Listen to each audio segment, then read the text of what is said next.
बड़ी माड़ी है, मैं बहुत तंग है। मेरे बच्चे छोटे बच्चे भी 4 तो मेरा घर भी नहीं ठीक है तो मैं मजबूर हाँ। मेरा निगाह भी नहीं काम इन्ना कर सकता। 500-600 दिहाड़ी लिया नहीं, घर के हालात नहीं चलते पे है, मैं नहीं कर सकती। मेरी निगाह भी खराब है। मेरा बच्चे का हाथ जो लैट लगी हाथ का खराब है, वो भी मजबूर नहीं कर सकता कुछ। बड़े पालने औखे ने, घर बनाना बड़ा औखा है।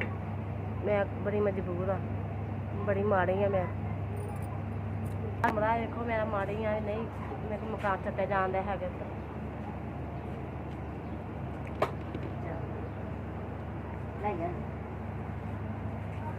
नमियाँ लिया खर्चा ही पालन का, घर का खर्चा नहीं चलता है, बड़ा मुश्किल चलता पाया है। मेरा हथ पत्ती पई तो कोई नहीं काम होंदा है, मजदूर है नहीं काम हो सकता वो को।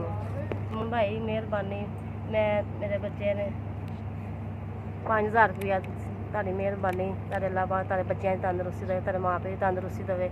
तारा मेहरबानी तारी मेरे ते तुसीं रहम कीता भाई। मैनूं 5000 रुपया मदद मिली तारी मेहरबानी। तारे माँ प्यो की तंदुरुस्ती देवे अल्लाह पाक, तारे बच्चों की तंदुरुस्ती देवे भाई।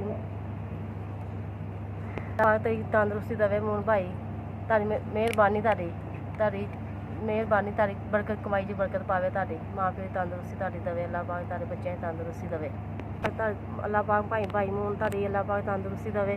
तारे भैन भरावां तारे आंडियां भैन आंडियां भैन की तंदुरुस्ती देवे।